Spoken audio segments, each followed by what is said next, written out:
Assalamualaikum warahmatullahi wabarakatuh. Waalaikumsalam warahmatullahi wabarakatuh. Selamat siang anak-anak. Siang Ibu.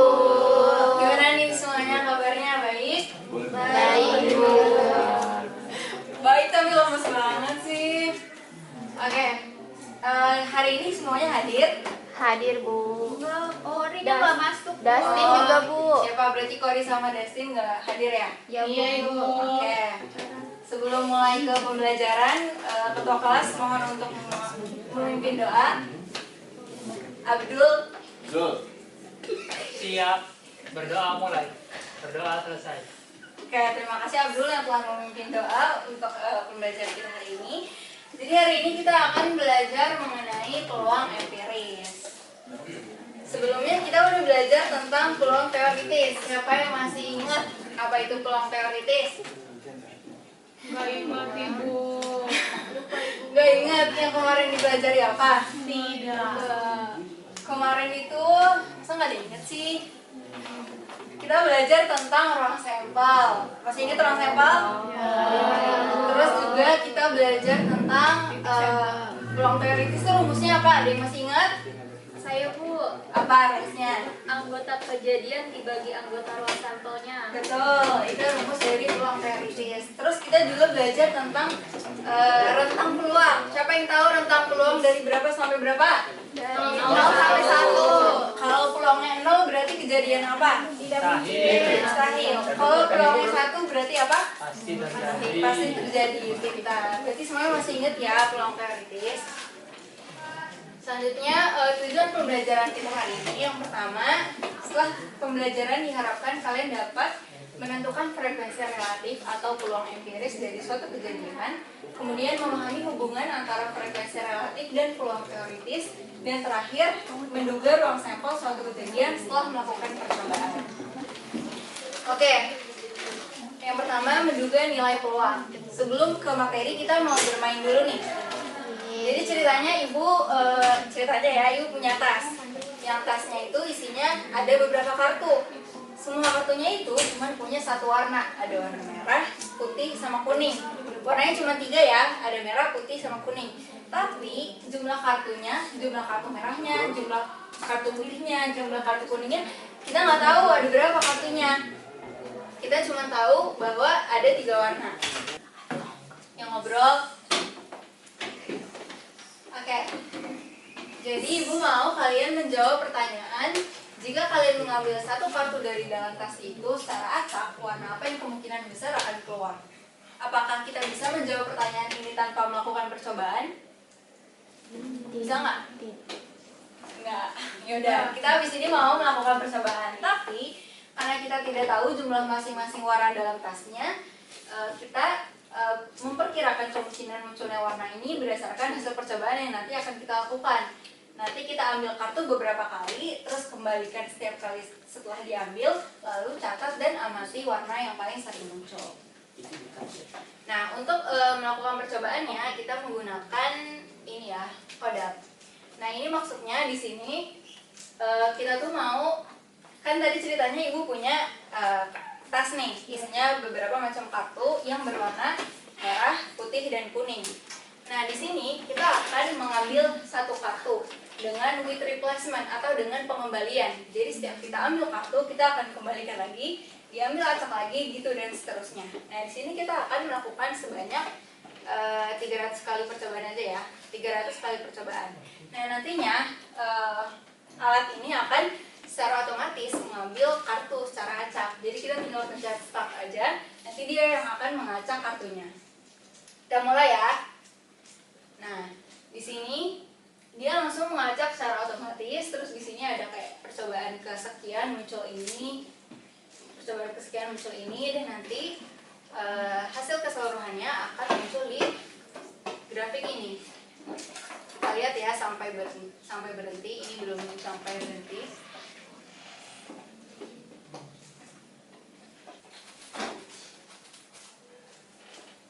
Nah, udah selesai nih. Pengambilan kartu secara acaknya sudah selesai dan hasil yang didapat ada di grafik ini.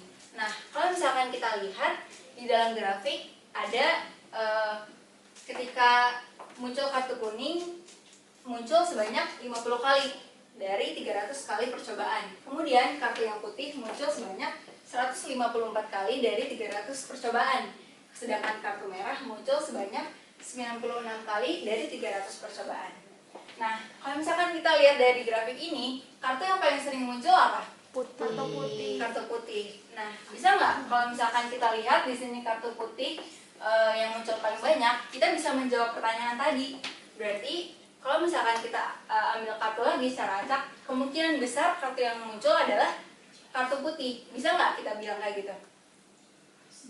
Bisa, karena yang putih ini muncul paling banyak, sehingga ketika kita mengambil lagi secara acak, kemungkinan besar yang muncul adalah kartu putih karena dia di sini munculnya paling banyak.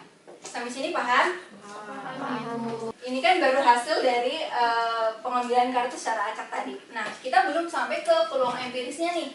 Gimana cara nentuin peluang empirisnya?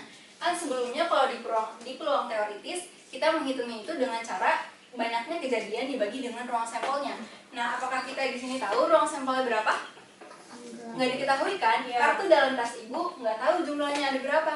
Nah, terus gimana caranya buat menghitung peluang empirisnya? Menurut kalian gimana caranya? Ada yang tahu? Enggak. Karena yang diketahui di sini adalah banyaknya kejadian dan juga banyaknya percobaan. Berarti apa yang kita lakukan? Misalkan ibu mau mencari peluang empiris dari munculnya kartu kuning. Berarti gimana?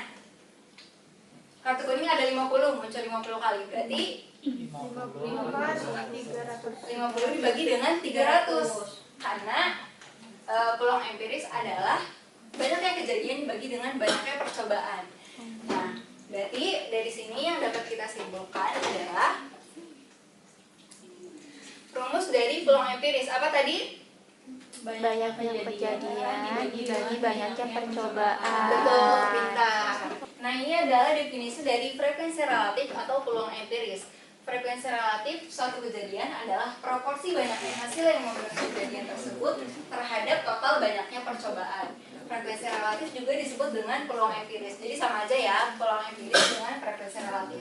Nah, ini rumusnya kita bisa tuliskan sebagai PA sama dengan FA, yang mana FA adalah frekuensi atau banyaknya kejadian A yang terjadi dibagi dengan N, yang mana N ini adalah banyaknya percobaan yang dilakukan. Oke, selanjutnya menentukan frekuensi relatif. Karena kita sudah mencoba tadi, ibu mau sekarang kalian yang mencoba. Ada yang mau? Saya Bu. Boleh, Aisyah. Nah, sekarang yang diminta adalah tentukan peluang empiris dari suatu kejadian A, di mana kejadian A itu adalah munculnya mata dadu 4 dari percobaan melempar sebuah dadu sebanyak 15 kali. Nah, di sini ibu mau lempar dadunya secara langsung nih. Terus nanti Aisyah nulis juga di papan tulis mata dadu apa yang muncul. Oke, berarti ibu akan melempar dadu sebanyak 15 kali. Aisyah tulisin ya. Oke, yang percobaan pertama muncul 3. Percobaan kedua 4. Ketiga 2. Keempat 5. Keenam 3. Terus sekarang ke-6 1. Ke-7 3. Ke-8 2. 1. Selanjutnya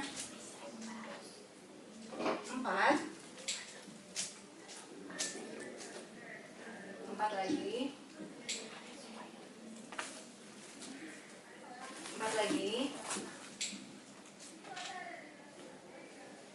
1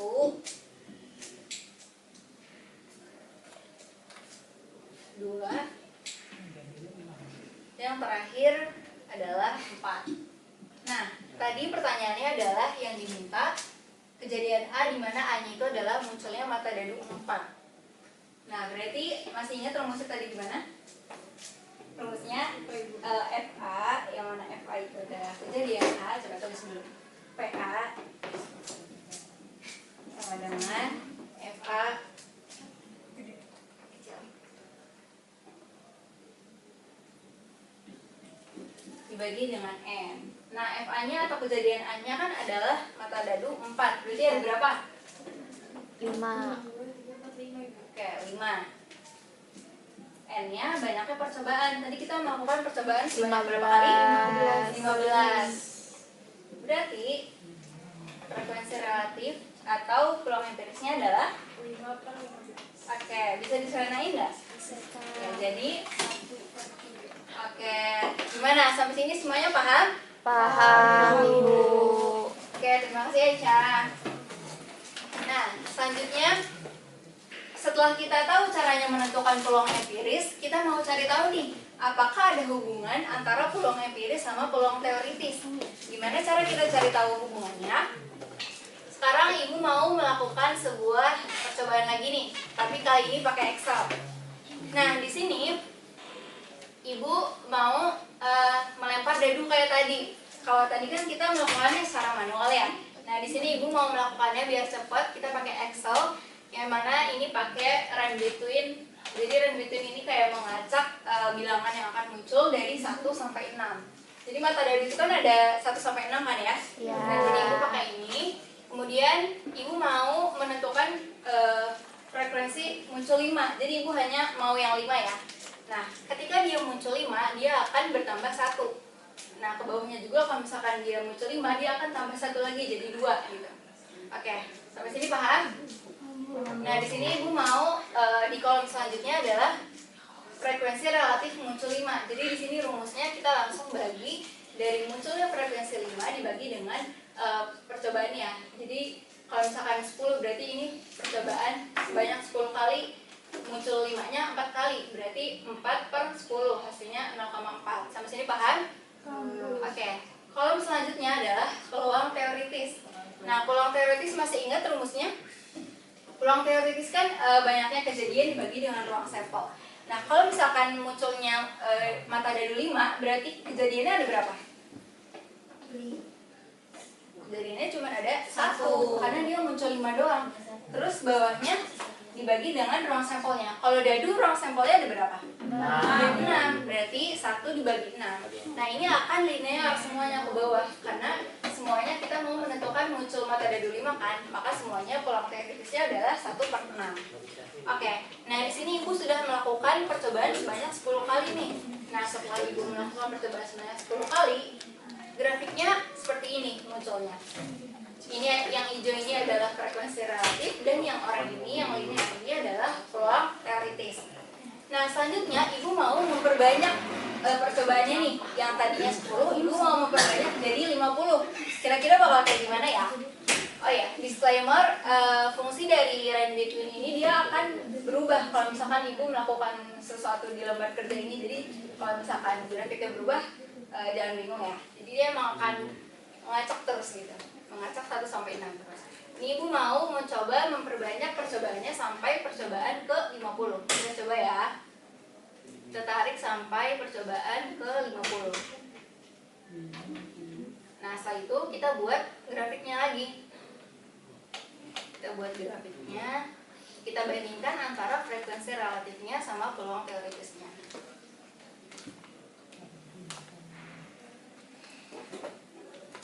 Kita buat grafiknya.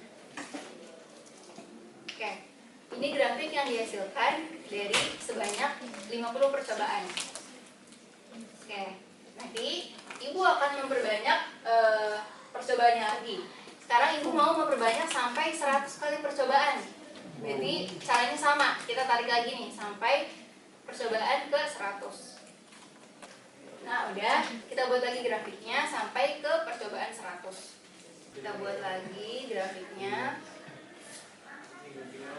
Nah, berarti ini kita udah dapet 3 grafik ya. Yang pertama percobaan 10 kali percobaan. yang ketiga 50 kali percobaan, yang kedua 50 kali percobaan, dan yang ketiga 100 kali percobaan. Nah, Ibu sekarang mau memperluas lagi, memperbanyak lagi percobaannya. Ibu mau sampai percobaan ke 500. Wow. Kita tarik lagi sampai percobaan ke 500. Banyak banget ya.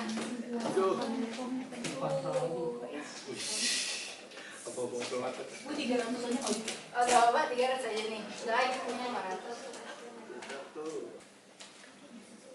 Nah, terus kita mau bikin grafiknya lagi nih, membandingkan frekuensi relatif sama peluang teoritisnya. Oke, kita buat grafiknya ya. Nah, dari 4 grafik ini, kalian bisa nggak melihat perbandingannya? Ini tadi percobaan 10 kali. Ini grafiknya nih, yang oranye ini adalah peluang teoritis, yang hijau ini adalah frekuensi relatif. Nah, grafik yang kedua, yang ini adalah peluang teoritisnya, yang ini adalah frekuensi relatifnya. Grafik yang ketiga, yang ini frekuensi relatif, yang ini teoritis. Grafik yang keempat, ini yang empiris, yang ini teoritis. Kalau misalkan kalian lihat dari grafiknya, kira-kira apa nih yang bisa disimpulkan? Lihat dari grafiknya aja. Ini yang pertama, ini yang kedua, ini yang ketiga, ini yang keempat. Bandingkan antara grafik peluang empirisnya sama teoritisnya. Ini ya Bu, berarti semakin banyak percobaannya dia mendekati yang hijaunya mendekati yang oranye. Betul. Jadi semakin banyak percobaan yang kita lakukan, peluang empirisnya tuh dia akan semakin mendekati nilai peluang teoritisnya.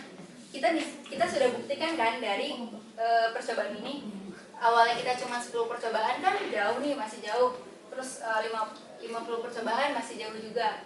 Ini 100 juga masih jauh. Nah, semakin banyak ketika kita mencoba sampai 500 percobaan, dia semakin mendekati peluang teoritisnya.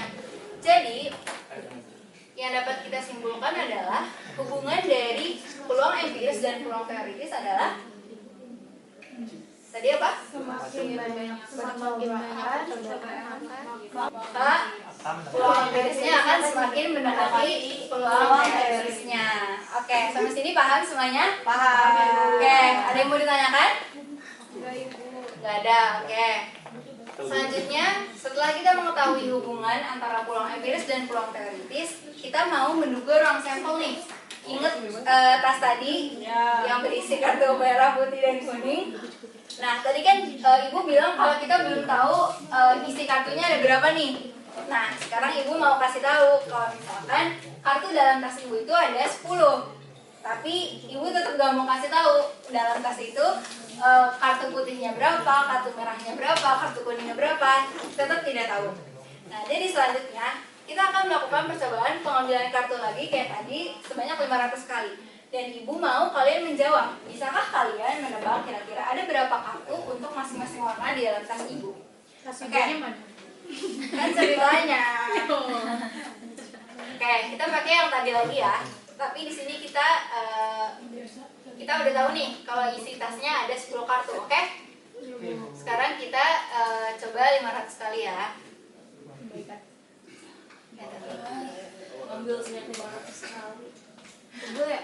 Makanya pakai ini, kalau pakai manual kan nggak mungkin ya. Oke, kita tunggu ya sampai alat ini dapat sampai 500 kali percobaan. Ibu soal ujian nanti keluarnya gini nggak Bu? Enggak. Oke. Lebih susah ya, Bu? Taruh manual ya Bu? Gampang. Taruh manual ya Bu? Lempar koin 500 kali Bu ya? Ibu menunjukkan ini supaya kalian ngerti. Hasilnya nggak Apa itu frekuensi relatif. Apa itu? Oke, udah selesai. Dia sudah mencoba melakukan percobaan sampai 500 kali dan ini hasilnya. Nah, kira-kira gimana caranya kalian menduga berapa kartu merah, berapa kartu putih, berapa kartu kuning? Bandingin. Nggak bisa ya, Bu? Gimana coba kalian bandingin? Jadi, pertama, coba kita cari dulu frekuensi relatif dari masing-masing warna ini. yang merah muncul sebanyak 190. Yang putih 235. Bentar. Berarti frekuensi relatif untuk kartu merah berapa? 190 per 500. Ada yang mau bantuin ibu nggak ngitung? Enggak. Air. Berarti 19 per 50. 19 per 50. Maksudnya desimalnya? Oh. Semalnya. 0,38. 0,38. Oke, ini berarti frekuensi relatif untuk merah ya. Yang Ya. putihnya muncul sebanyak 235 235 per 500 0,47 Terus yang kuning 75 per 500 5 per 500 sama dengan 0,15. 0,15. Nah, setelah kita menentukan frekuensi relatifnya, selanjutnya adalah ingat sifat yang tadi, semakin banyak kita melakukan percobaan, makin mendekati Peluang nilai empirisnya teoritis mendekati yang peluang Oke. teoritis. Siapa yang masih ingat nilai peluang teoritis tadi rumusnya? Ini banyak anggota kejadian Banyak dibagi banyak ruang sampel. Oke, banyaknya anggota ruang sampel. Nah, setelah kita mengetahui sifat tadi, bisa nggak ya kalau misalkan peluang teoritis ini kita ganti sama peluang empiris? Bisa. Karena sangat mendekati kan. Nah, di sini coba kita hitung dulu yang merah. Yang merah ini ada 0,38. Berarti misalkan kita di sini, ini kan tadi awalnya peluang teoritis ya. Iya. Kita ganti sebagai nilai peluang empirisnya 0,38. Terus banyaknya kejadiannya. Apakah kita udah tahu Belum. banyaknya merah berapa? Belum kan. Makanya kita tulis di sini tetap NA. Ruang sampelnya kita udah tahu belum? 10, betul. Nah, berarti buat tahu NA-nya gimana? udah dikali. 3 iya dikali. Kali 10. Jadi NA sama dengan 0,38 dikali 10 berapa? 3,8. 3,8. Kalau dibulatkan berapa? 4. 4. Nah, berarti bisa nggak kita menduga ruang sampelnya kalau misalkan banyak kan kartu merah itu ada 4. Bisa. Nah, jadi kita bisa melakukan hal yang sama pada kartu putih dan kartu kuning. Setelah kalian mau tahu ini, berarti kita bisa tinggal kali aja ya. Ini kali dengan 10, kali dengan 10 juga, oke? Ini kan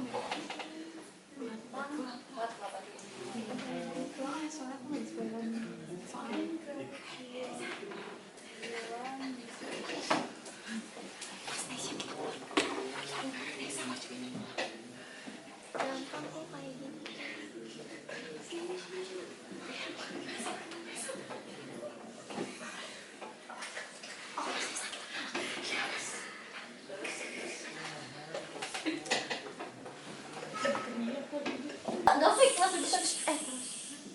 Oke, untuk soal yang kedua itu di atas meja berserakan 20 kartu yang masing-masing bergambar tabung, kerucut, atau bola. Terus ada 50 anak dengan mata tertutup diminta untuk menunjuk satu kartu di atas meja tersebut secara bergiliran. Nah, ini maksudnya apa? Ada yang tahu nggak? Berarti ruang sampelnya yang mana? Ruang sampelnya yang 20 kartu. Iya. Karena kartunya ada 20. Terus 50 anak ini apa? Banyaknya percobaan. Karena masing-masing anak disuruh untuk menunjuk satu kartu di atas meja. Jadi kita anggap itu sebagai percobaan, oke?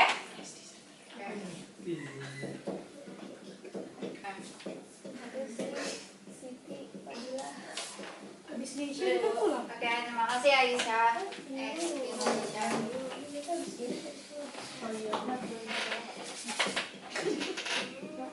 Oke, sambil menunggu Najma menyelesaikan pengerjaannya, Ibu mau jelasin nih. Dengerin Ibu.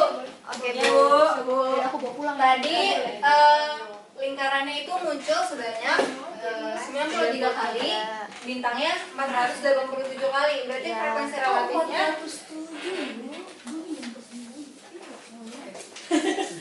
salah. Maaf, Bu. Pesan kayak ada. Aja, Bu. Gitu aja.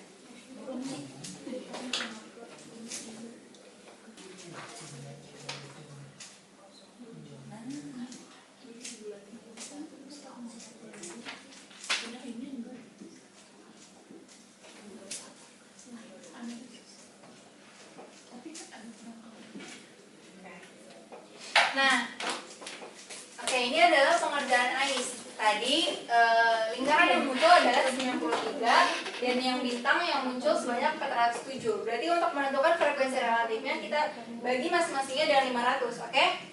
Didapatkan hasil 0,183 sama 0,814. Nah, dengan cara yang tadi sudah Ibu lakukan, AIS juga melakukannya, berarti tinggal dikali dengan ruang sampelnya, yang mana ruang sampelnya adalah 5.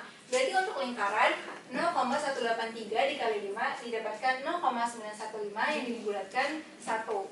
Sehingga banyaknya kartu yang bergambar lingkaran adalah 1 kartu.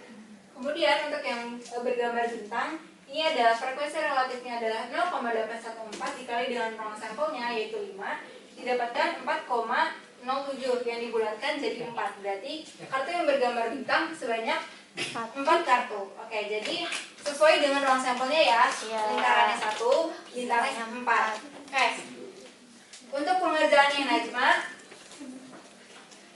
ada 3 kartu ya. Ada yang tabung, kerucut, sama bola. Yang tabung muncul sebanyak 5 kali, yang kerucut 14 kali, dan yang bola 31 kali. Masing-masing dibagi dengan ruang sampelnya yaitu 50 dan didapatkan hasil 0,110, kemudian yang kerucut 0,28, yang bola 0,62.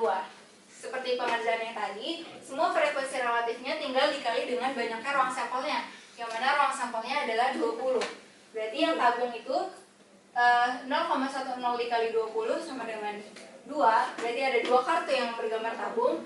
Kemudian yang kerucut, frekuensi relatifnya 0,28 dikali dengan 20 sama dengan 5,6 jika dibulatkan menjadi 6.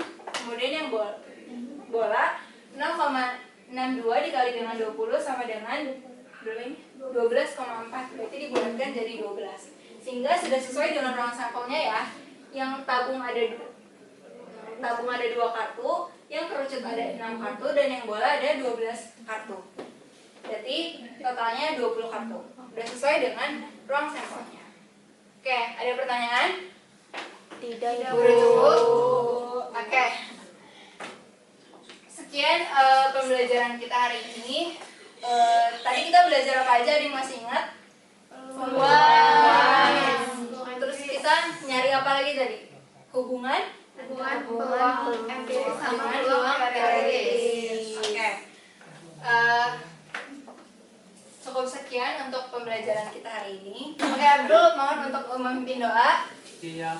Berdoa mulai. Berdoa selesai. Oke, terima kasih. Sekian untuk hari ini. Ibu mohon maaf untuk banyak kekurangan. Wassalamualaikum warahmatullahi wabarakatuh. Waalaikumsalam.